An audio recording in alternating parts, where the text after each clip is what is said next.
नमस्कार दोस्तों। अमेरिका के राष्ट्रपति डोनाल्ड ट्रंप वैसे तो दिन रात कुछ ना कुछ बोलते ही रहते हैं, लेकिन पिछले दिनों उन्होंने ये कह दिया 2-3 दिन पहले कि भारत और कुछ देश नर्क जैसे हैं और हम बुरा मान गए। बुरा मानने की आदत हमारी बहुत गजब की है।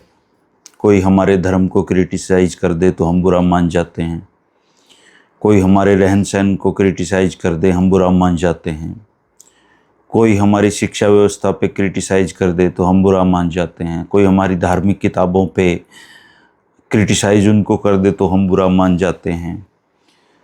और एक चीज़ हम सब मान के बैठते हैं कि हम विश्व गुरु हैं, हम पहले विश्व गुरु होते थे, हम फिर से विश्व गुरु बन जाएंगे।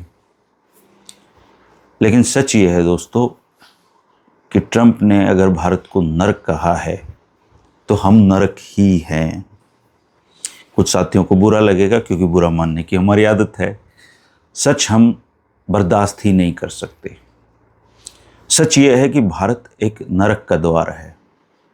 सच ये है कि भारत अगर नरक नहीं होता तो हमारे ये बच्चे, टैलेंटेड बच्चे, एक लैपटॉप लेके अपने परिवार के साथ गिरते पड़ते, कई लोग वैध तरीके से, कई लोग अवैध तरीके से विदेश नहीं जाते।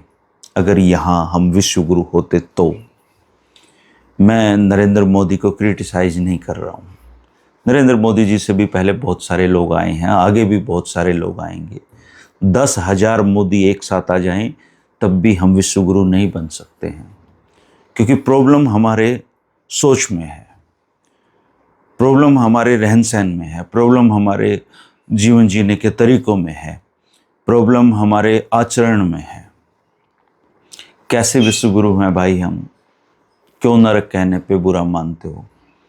जीवन जीने के लिए क्या चाहिए? जीवन जीने के लिए सबसे ज़रूरी चीज़ है पानी। हमारा पानी कैसा है? जिस देश में नदियों को माँ नहीं माना जाता वहाँ नदियाँ साफ सुथरी हैं, और हम नदियों को माँ मानते हैं और उनका पानी पी के दिखाओ आप। सबसे गंदी नदियाँ भारत की हैं, और कौन कर रहा है इनको गंदा? हम और आप करते हैं इनको गंदा। फिर सबसे ज़्यादा ज़रूरत खाने की है।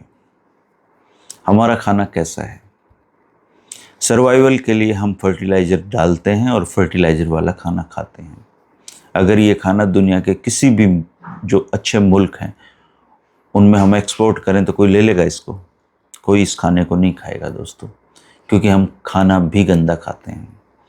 देश में करोड़ों लोग आज भी भूख से मर जाते हैं। शाम को एक वक्त की रोटी नहीं मिल पाती है, और किसी के पास इतना ज़्यादा खाना है कि उसके पास बचा रह जाता है। हवा, हमारी हवा कैसी है दोस्तों? हमारी हवा ऐसी है कि दुनिया के बेहतरीन खिलाड़ी भारत में आके टूर्नामेंट नहीं खेलना चाहते, जुर्माना भरना पसंद करते हैं। ऐसी जहरीली हवा में जी रहे हैं हम। Supreme court, high court, Narendra Modi सब दिल्ली में बैठते हैं, और दिल्ली की हवा कैसी है? जिस देश की सरकार जहाँ से चल रही है, अगर वो शहर भी साफ सुथरा नहीं है तो किस बात के विश्व गुरु हैं हम? अभी एक रिपोर्ट आई हुई थी, दुनिया के जो 100 सबसे गर्म शहर हैं जहाँ पर्यावरण का बिल्कुल कबाड़ हो चुका है, उसमें से 90 से ज़्यादा शहर भारत के हैं। लोगों की देखा देखी हम कंक्रीट के जंगल खड़े करते चले गए, ये नहीं सोचा कि इसका इफेक्ट पर्यावरण पे क्या पड़ेगा।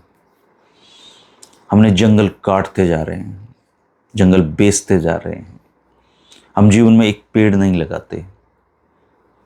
हम नरक से कम है क्या? आज़ादी को 1947 में आज़ादी हुई थी, आज तक हम सीवरेज में मैनुअली उसको साफ करते हैं। एक आदमी दूसरों का गंद साफ करता है, और हम कहते हैं कि हम विश्वगुरु बनने वाले हैं। ट्रंप हमें जब नरक का द्वार कहता है तो हमें गुस्सा आता है। हमें उसका धन्यवाद करना चाहिए कि वो सच बोल रहा है भाई। वो बहुत बुरा आदमी है लेकिन सच बोल रहा है। हमारी पढ़ाई कैसी है भाई? अभी एक खबर पढ़ रहा था, गुरुकुल में एक बच्चे को गुरुकुल के महंत ने पीट पीट के मार दिया। 1 साल की बच्ची से लेके 80 साल की बुजुर्ग महिला तक सुरक्षित नहीं है हमारे देश में। सड़क पे नहीं घूम सकती वो। अरे बच्चे नहीं घूम सकते यार, लड़के नहीं घूम सकते, और हम क्या कहते हैं, हम विश्व गुरु हैं। ऐसे होते हैं विश्व गुरु। हमारी शिक्षा व्यवस्था क्या है? दुनिया की टॉप 100 यूनिवर्सिटी में से हमारी एक भी नहीं है। हम पढ़ने के लिए बाहर जाते हैं। ऐसे बनते हैं विश्व गुरु, ऐसे होते हैं विश्व गुरु। सरकारी स्कूलों का क्या हाल है? अरे सरकार छोड़ दो, सरकार को भूल जाओ आप। हम खुद कैसे हैं? बस में हमारा ड्राइवर जानकार है तो हम टिकट नहीं लेंगे, रेल में हमारा टीटी जानकार है तो हम टिकट नहीं लेंगे। हम हर जगह जोड़ जुगाड़ लगाएंगे, सिफारिश लगाएंगे। हम इतने गंदे लोग हैं कि अगर कोरोना जैसी बीमारी आ जाए तो हम ऑक्सीजन सिलेंडर भी घर में स्टोर करके रख लेते हैं। जीवन रक्षक दवाइयों को महंगे दामों पे बेचते हैं, नकली पनीर बेचते हैं, नकली दूध बेचते हैं, नकली जीरा बेचते हैं, नकली धनिया बेचते हैं। सब कुछ हमारा नकली है। तो जब कोई हमें गंदा मुल्क कहता है तो हमें बुरा नहीं लगना चाहिए। ये आत्मचिंतन का विषय है। धर्म के नाम पे जो कलंक, जो घटिया काम हमारे देश में होते हैं, कोई किसी और मुल्क में सुना है कि आपने ये होते हैं? धर्म के प्रति नफरत कितनी बढ़ गई है। मैंने सारी धार्मिक किताबें पढ़ी हैं, कुरान मैंने पढ़ा है, गीता मैंने पढ़ी है, नानक जी को मैंने पढ़ा है। एक भी धर्म कुछ भी ऐसा नहीं सिखाता कि हम दूसरे से नफरत करें, लेकिन हम करते हैं। एक दिन धर्म के प्रति जो नफरत एक दूसरे के हमारे मन में पलती जा रही है, उसके नतीजे सोचा है आपने क्या होंगे? चलो धर्म को छोड़ दें, जातिगत भेदभाव कितना है हमारे यहाँ। एक इंसान दूसरे इंसान से केवल इसलिए नफरत करता है कि उसकी जाति अलग है, और हमें कोई गंदा मुल्क कह दे तो हमें बुरा लगता है। हम सच में ही गंदे हैं दोस्तों। हमें सच में ही सुधार करने की ज़रूरत है। इतनी बड़ी बड़ी ट्रैफिक लाइटें लगी होती हैं, लाल पीली हरी, हमें दिखाई नहीं देती, हम चले जाते हैं, हम क्रॉस कर जाते हैं उसको। हाँ, एक पुलिस वाला खड़ा हो तो हम, अगर हमारे सिर पर डंडा बजता हो तो हम पूरे अनुशासित लोग हैं, तब हम विश्व गुरु हैं। लेकिन हर किसी पर डंडा नहीं बज सकता। हम इतने बुरे लोग हैं कि हम एक अच्छे इंसान को वोट नहीं दे सकते। हम वोट देंगे धर्म के आधार पे, जाति के आधार पे, अपनी गुलामी के आधार पे, आदमी के कद को देख के, पद को देख के, उसकी गाड़ियों को देख के। और कोई हमें गंदा कहे तो हमें बुरा लग जाता है। देश की संसद में चोर डाकू बैठते हैं हमारे। संपत्ति देखिए आपने अपने आसपास के नेताओं की। जिसको मौका मिला वो इस देश को लूट के खा जाता है। जिसको मौका मिला, आम आदमी को मौका मिलता है वो खा जाता है, खास आदमी को मौका मिलता है वो खा जाता है। लेकिन हम मानेंगे नहीं अपनी गलतियां, क्योंकि हम तो विश्व गुरु हैं। अगर यही हाल रहा तो एक दिन हम खुद को काट खाएंगे, बर्बाद हो जाएगा ये देश। पर्यावरण प्रदूषण इतना ज़्यादा है, पर्यावरण है संतुलन इतना ज़्यादा है, कुछ नहीं बचेगा यहाँ पे। आखिरी में वो लोग भी नहीं बचेंगे जो ये कहते हैं कि हम विश्व गुरु हैं। फर्जी यूनिवर्सिटियाँ, फर्जी डॉक्टर, फर्जी हॉस्पिटल, फर्जी दवाइयाँ। क्या असली क्या है? असली है ये कि हम घटिया लोग हैं। हमारे देश में देश के बारे में सोचने वाले लोगों की संख्या इतनी सी है। मुट्ठी भर लोग इस देश को चला रहे हैं जिनकी सामाजिक सोच है। अरे जिस देश में ईमानदार आदमी को पागल कहा जाता हो, जिस देश में एक सच्चे आदमी का मजाक बनाया जाता हो, जिस देश में इंसान को वोट देने की अकल ना हो, जिस देश में दूसरे के प्रति दया और धर्म की भावना खत्म हो गई हो, उस देश की कोई तरक्की भी करवा सकता है क्या? कभी नहीं होगी इस देश की तरक्की।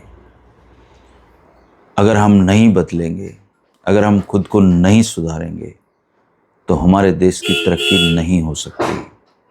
अगर हमारे देश की तरक्की करवानी है दोस्तों, हम सबको जिम्मेदार बनना पड़ेगा।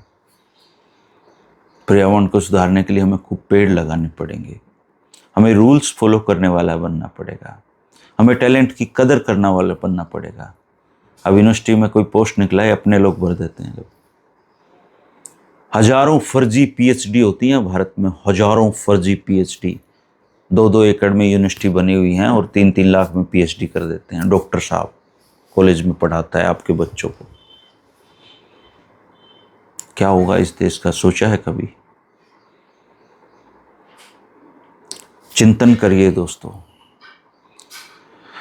विश्वगुरु कहने से नहीं बनता कोई, विश्वगुरु बनने के लिए दिन रात मेहनत करनी पड़ती है, अपने देश के बारे में सोचना पड़ता है। जाति, धर्म, भाई भतीजावाद, इस दलदल से बाहर निकलना पड़ता है। मुझसे पहले दूसरे की स्वतंत्रता देखनी होती है। कभी सोचा ही, ये जो गलियों में हम धार्मिक आयोजनों के नाम पे जो स्पीकर बजाते हैं, इनकी वजह से बच्चे पढ़ नहीं पाते, बुजुर्ग सो नहीं पाते। किस तरह की धार्मिक स्वतंत्रता है ये? जजों के घरों में नोट जल जाते हैं और वो मानता नहीं कि मैंने अपराध किया है, रिटायर हो जाता है। आईएएस, आईपीएस सब पैसा बना रहे हैं, खा रहे हैं इस देश को, लूट लिया इस देश को इन्होंने। जिसको छोटा मौका मिलता है छोटा खा जाता है, जिसको बड़ा मौका मिलता है बड़ा खा जाता है। ईमानदार कौन है इस देश में? ईमानदार को तो घर के लोग भी पसंद नहीं करते। यहाँ पे बेवकूफ़ बताते हैं, यहाँ पे पागल कहते हैं ईमानदार आदमी को हमारे देश में। और हमें कोई बुरा कह दे, बुरा लग जाता है हमें। हम बुरे हैं भाई, किसी लायक नहीं है हमारा देश। आप किसी अच्छी कंट्री में जाके देखो। आप हमसे 2 साल बाद हमें आज़ाद हुआ था चाइना, हम इतने कुछ भी नहीं है उसके। आने वाले टाइम में चाइना के लिए हम खतरा बन जाएंगे कि कहीं उसमें ना घुस जाएं हम भाग के। हम तुलना किससे करते हैं? हम पाकिस्तान से आगे निकल गए। अरे भाई, पाकिस्तान से आगे नहीं निकलना था। अब तो हम पाकिस्तान से भी आगे नहीं है, सच तो ये है। हम क्रिटिसाइज करेंगे नेहरू को, हम क्रिटिसाइज करेंगे शास्त्री को। सच बात यह है कि हमारी जो पूरा पॉलिटिकल सिस्टम है उसने देश को हैक कर लिया है। और इस पॉलिटिकल सिस्टम में इतने गंदे लोग घुस गए हैं जिनके लिए देश कोई मायने ही नहीं रखता है, और वो हमारे आदर्श हैं। यहाँ पार्टी सिस्टम छोड़ो आप। अगर इस देश में तरक्की होती, इस देश में अमन चैन होता, इस देश में खुशियाँ होती, इस देश में पढ़ाई होती, तो हम यहाँ क्यों बाहर जाएगा यार किसी का बच्चा? 1 लाख तो सरकारी स्कूल बंद हो लिए इन पिछले कुछ सालों में। अगर कोई सच कहे तो बुरा मानने के साथ साथ आत्मचिंतन करना चाहिए हम सबको कि हम हैं क्या। अब हम कहेंगे मैं तो ऐसा नहीं हूं, कहीं ना कहीं हम सब ऐसे हैं। हम सब मौका प्रस्त लोग हैं। मेरा एक दोस्त मजाक में कहता है कि अंग्रेजों से हमने आज़ादी ली नहीं, अंग्रेज हमसे परेशान होकर हमको छोड़ के चले गए। कभी कभी मुझे सच लगने लग जाती है वो बात। कम से कम अंग्रेजों के टाइम पे हम रूल्स नहीं तोड़ते थे। यूनियन जैक लहराता था स्कूलों में और हम उनके सम्राट की जय बोला करते खुशी खुशी।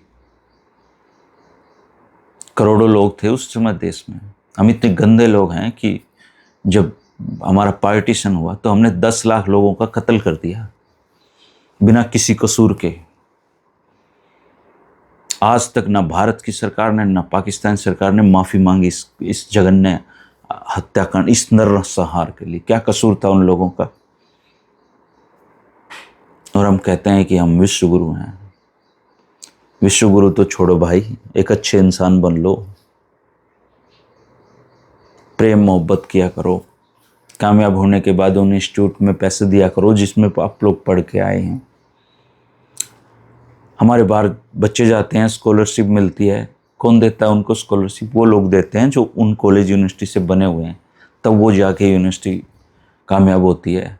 अगर हम अपनी आमदनी का थोड़ा थोड़ा अच्छे इंस्टीट्यूट में दान करने लग जाएंगे तो हमारे यहाँ भी इंस्टीट्यूट खड़े हो जाएंगे। पहली से लेकर हम कामयाब हो जाते हैं, लेकिन अपना जहाँ पढ़ाई की होती है हम उसमें चौन्नी भी नहीं देते हैं।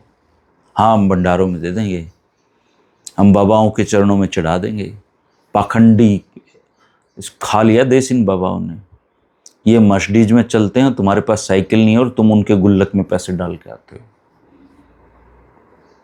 पाखंडवाद ने इस देश को खत्म कर दिया। धर्म के नाम पे आडंबर, हम धार्मिक होने का सिर्फ आडंबर करते हैं। सच्चा धार्मिक वो होता है जो अपने अंदर झांकता है, जो इंसान का इंसान से प्रेम करता है, जो जल जंगल जमीन इनसे मोहब्बत करता है, इनको नुकसान नहीं पहुंचाता, वो होता है सच्चा धार्मिक व्यक्ति। जो ध्यान करता है खुद में बसता है। भगवान बहरे नहीं होते हैं, खुदा बहरा नहीं है।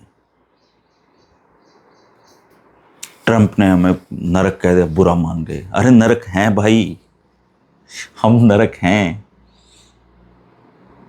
इससे बड़ा नरक क्या हुआ कि यार 3 साल की बच्चियां तक सुरक्षित नहीं है। और क्या होता है नरक? इससे बुरा क्या होगा कि स्कूल में बच्चों को पीट के मार दिया जाता है। इससे बुरा क्या होगा कि हम भ्रष्टाचार करते हैं। इससे बुरा क्या होगा कि हम पेड़ों का अंधाधुंध दोहन करते हैं, काट डालते हैं। हम एक पेड़ लगाना दूर, हम 3 पेड़ लगा के उखाड़ दिए उनको। एक दिन यहाँ पे सिविल वार होएगी, मुझे कहना नहीं चाहिए। इस देश में, ये देश बर्बादी की तरफ बढ़ चला है, क्योंकि कोई भी अपने हिस्से की जिम्मेदारी नहीं निभाता। ना नेता निभाते, ना हम लोग निभाते। सिर्फ बातें करते हैं। सिर्फ बातें करने वाला मुल्क है भारत। अगर सुधार नहीं किया तो एक दिन इस देश का नाम मिट्टी में मिल जाना है। और ट्रंप ही नहीं, हम खुद भी कहेंगे ये बात। आत्मचिंतन का दौर है दोस्तों, और रास्ता कोई दिखाई नहीं दे रहा। मुझे तो कम से कम दिखाई नहीं दे रहा। मुझे नहीं लग रहा कि हम लोग कभी सुधरेंगे। क्या आपको लगता है? क्या आपको लगता है कि यहाँ कोई बदलाव आएगा और हम सच्चे और सही मायनों में विश्वगुरु बनेंगे? अब अपने विचार जरूर रखना। शुक्रिया, नमस्कार।